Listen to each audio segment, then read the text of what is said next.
खबर बड़ी है और खबर बड़ी भी है और सच्ची भी है।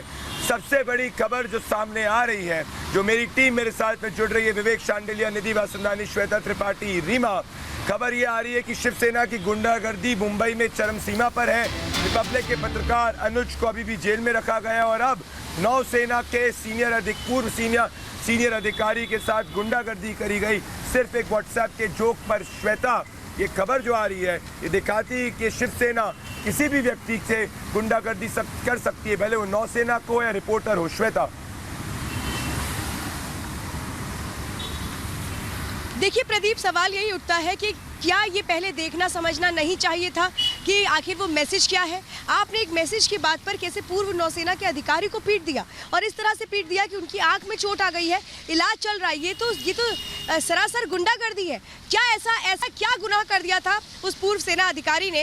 व्हाट्सएप मैसेज अगर फॉरवर्ड किया गया, उस व्हाट्सएप मैसेज के जरिए इतना डर लग गया शिवसेना को कि ना आपने ये देखा कि आप क्या कर रहे हैं, सीधे गुंडागर्दी पर उतारू हो गए, सीधे मारपीट पर उतारू हो गए। इसकी जवाबदेही किसकी बनती है? निधि भी मेरे साथ है। निधि, इसकी जवाबदेही किसकी बनती है? क्या कुछ भी किया जाएगा शिवसेना की ओर से?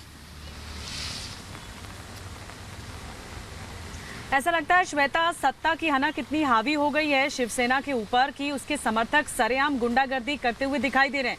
पूर्व नौसेना अधिकारी के साथ इस तरह का सलूक, इस तरह का बदव्यवहार दिखाता है कि किस तरह से किसी का डर नहीं बचा है, किसी का खौफ नहीं है और ये तानाशाही भरा रवैया है। ये महाराष्ट्र की सरकार का, उद्धव सरकार का तानाशाही भरा रवैया है जो कि बताता है कि किस तरह सबकी शय पर, सत्ता की शय पर ये सब गुंडागर्दी हो रही है। विवेक भी मेरे साथ हैं। विवेक, ये दिखाता है कि कैसे सवालों से भागती हुई महाराष्ट्र सरकार अब खुलेआम, सरेआम गुंडागर्दी पर उतर आई है, लोगों को मार रही है। निधि, से लोकतांत्रिक माहौल कहीं से नहीं कहा जा सकता है। ये एक तरह का अघोषित आपातकाल है जिसकी घोषणा नहीं की गई है, लेकिन चीजें वैसे ही हो रही है जैसे एक लोकतंत्र में इमरजेंसी थोपा जाता है, आपातकाल जैसी स्थिति हो जाती है। पत्रकारों को जेल में डाल दिया जाता है, कोई किसी तरह का जोक शेयर करता है तो उसको सरेआम पीट दिया जाता है, और कोई कुछ बोलता है जैसे रिपब्लिक भारत इंसाफ की आवाज उठाता है तो उनके साथ दुर्व्यवहार होता है, उनके पत्रकारों के साथ होता है। कंगना रनौत कुछ बोलती है तो उनके ऑफिस को गिरा दिया जाता है। रीमा के पास चलते हैं, रीमा हमारे साथ मौजूद हैं।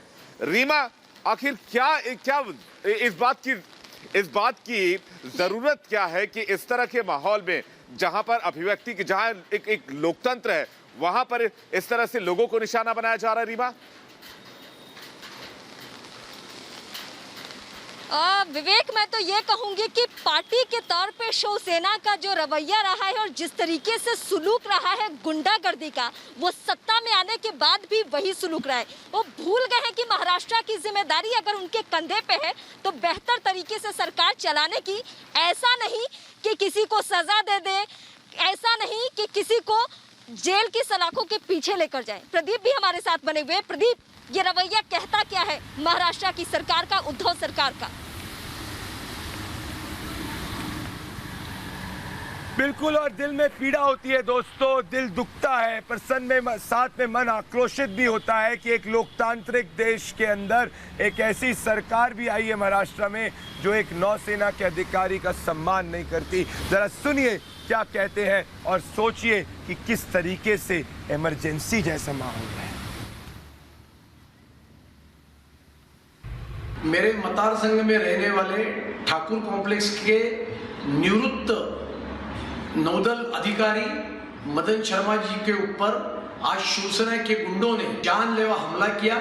उनके आंख को गंभीर चोट पहुंचाई, पेट और पीठ पर उनको 8 लोगों ने मिलकर मारकर उनकी जान लेने का घिनौना प्रयास किया। अभी तो शिवसैनिक मुख्यमंत्री की आलोचना की, इसके लिए निवृत्त जवानों के ऊपर भी हमला करने लगे हैं। इस निचले स्तर तक शिवसेना के लोग उतरे हैं।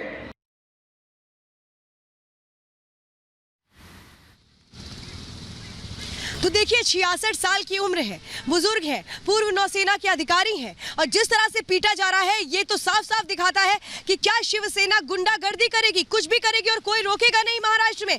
क्यों शिवसेना के इन कार्यकर्ताओं पर केस नहीं दर्ज होना चाहिए? क्यों इनकी तुरंत गिरफ्तारी नहीं होनी चाहिए? जिस बेरहमी के साथ पिटाई की जा रही है इसका अधिकार किसने दे दिया? क्या गलती थी इस पूर्व नौसेना के अधिकारी की? सिर्फ एक मैसेज फॉरवर्ड हुआ था और उसके बाद इतनी तिलमिलाहट कि शिवसेना की ये कार्यकर्ता इस तरह की गुंडागर्दी पर उतर आए हैं। विवेक भी मेरे साथ है। विवेक, क्यों नहीं ऐसे लोगों के साथ वो सलूक होना चाहिए जो हमारे अनुज के साथ हो रहा है? इनकी गिरफ्तारी क्यों नहीं हो रही? इनके खिलाफ केस क्यों नहीं हो रहा? एक बुजुर्ग को सरेआम पीट रहे हैं जो पूर्व नौसेना के अधिकारी हैं।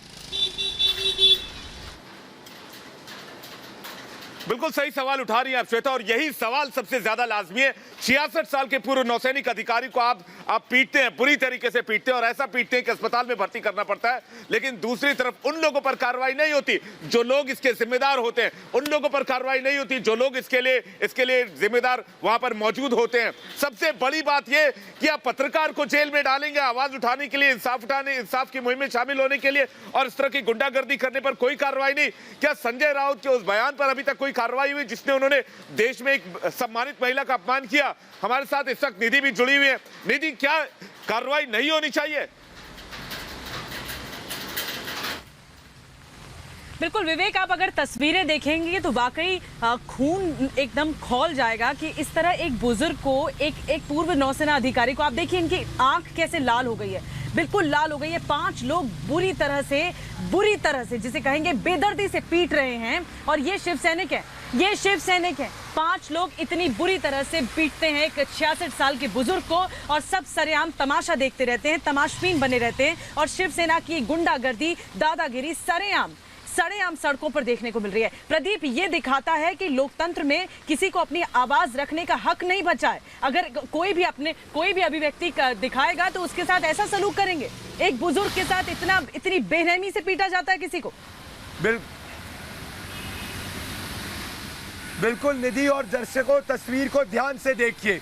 मान लीजिए कि इस बुजुर्ग व्यक्ति की जगह आप होते, ये आपके अगर दादाजी होते, आपके पिताजी होते, आपकी माताजी होती, मान लीजिए मैं उस जगह पे होता, किस था कि ये अगर शिवसेना के हैं तो ये लोग जरूर मेरे डैड को कुछ करेंगे। जी। तो मैं नीचे जाने वाली थी, मुझे बहुत घबराहट हो रही थी और मैं नीचे जाने वाली थी, लेकिन डैड वो वहाँ से निकल आए थे। तो मेरे डैड ने बोला कि वो लोग ने मेरे को मारने लग गए, ये नहीं बताया। अभी मैंने देखा कि CCTV में कि मेरे डैड को उन लोग ने कैसे मारा है। आज भी लोकतंत्र में लोगों का, मेरे डैड ने वो सब नहीं बताया था मुझे। फ्रीडम ऑफ लिबर्टी की जो लोग बात करते हैं, आज इस तरह क्या मांग करते हैं? क्या मांग रही है कि आपने मांग नहीं सर, वो बोल रहे हैं कि ये बीजेपी का, RSS का, इसको मारो, ऐसा बोला है। ऐसा बोला कि बीजेपी का RSS को मारो? हाँ, ऐसा बोला उन लोग ने। और मेरे डैड को 1 घंटे के बाद पुलिस आती है अरेस्ट करने के लिए। पुलिस आई उसको, डैड को अरेस्ट करने के लिए? मतलब वो जो शिवसेना के गुंडे उनको अरेस्ट नहीं कर रही है? नहीं, वो आ रही है। 2 पुलिस लोग आए मेरे जो रूम में वो फ्लैट है उसके पास आए और वो खड़े हुए थे उधर। और जब मैंने पूछा तो बोल रहे हैं कि कुछ कंप्लेन है आपके इसमें, तो हमको आपको फादर को लेके जाना पड़ेगा। ये पुलिस कह रही है। हाँ। और आपने जब आपने पूछा कि जिन लोगों ने हमला किया उनको क्यों नहीं पकड़ रहे, ऐसा पूछा? मैंने बोला कि हमने किस लिए लेके जाना चाहती है, तो उन लोग ने कुछ नहीं बताया। जब हमने पूछा कि वो, हमने अपना दरवाजा बंद रखा क्योंकि हमें उनके ऊपर विश्वास नहीं था। तो फिर मैंने रानी जी को और अतुल जी को फ़ोन किया। अतुल जो MLA यहाँ के? हाँ, उनको फ़ोन किया मैंने और उनको सारी घटना बताई, और फिर उन्होंने तुरंत अपने कार्यकर्ता लोगों को भेजा हमारे पास, तब से वो हमारे साथ है। मतलब ये आप मानते हैं हमला क्यों किया गया? वो व्हाट्सएप फॉरवर्ड किया, व्हाट्सएप में क्या ऐसी बात थी अगर आप बता? वो एक कार्टून का मैसेज था, वो मिल जाएगा आपको, तो उसके ऊपर से उन्होंने ये सब किया। वो हमारे रिपोर्टर को जेल में डालते हैं, आपको, आपके फादर को अटैक करते हैं, इस तरह की चीजें हो रही हैं। मैं चाहती हूँ कि इसमें प्रेसिडेंट रूल आ जाए, नहीं तो कोई भी सुरक्षित नहीं है इस स्टेट में, बिल्कुल नहीं है। आप प्रेसिडेंट रूल ला दीजिए प्लीज। आप अभी क्या मांग करते हैं? इस पूरी जो घटनाक्रम हुई उसमें रूल चाहिए मुझे, और ये इन लोगों को पनिश करना है जो मेरे डैड के साथ में इन लोग ने। उद्धव ठाकरे को आप क्या कहना चाहेंगे? उनको हटा देना चाहिए, ये लोग नहीं, अच्छे लोग नहीं है बिल्कुल। ह्यूमैनिटी नहीं है, नाम की कोई चीज़ नहीं है इनमें। नहीं, आप परेशान मत होइए, पूरा देश आपके साथ खड़ा है और इस तरह के जो अटैक हुए इसको कोई बर्दाश्त नहीं करेगा। इसके खिलाफ जरूर कड़ी से कार्रवाई होगी। वो इस तरह लोगों कड़ी से कार्रवाई बोलने की नहीं है सर, वो उन पे होनी ही चाहिए। और जो भी जितने 15 लोग जितने भी थे वो सब जेल में जाने चाहिए। 15 लोग थे, 10 से 15 ऐसे थे। वो CCTV में आप देख सकते हैं। वो मेरे डैड ने नहीं बताया था, लेकिन मैंने अभी देखा है। अभी अगर मैं जान सकूं, अभी उनकी तबीयत कैसी है? अभी उनको एडमिट किया गया है। एडमिट किया गया है। हाँ। कोई बात हुई आपकी, क्या कह रहे हैं? वो पूरा इधर आँखों लाल हो गई हैं, आंखें यहाँ सूज गया है और अभी CT स्कैन करवा रहे हैं। शताब्दी, इस वक्त जो है हम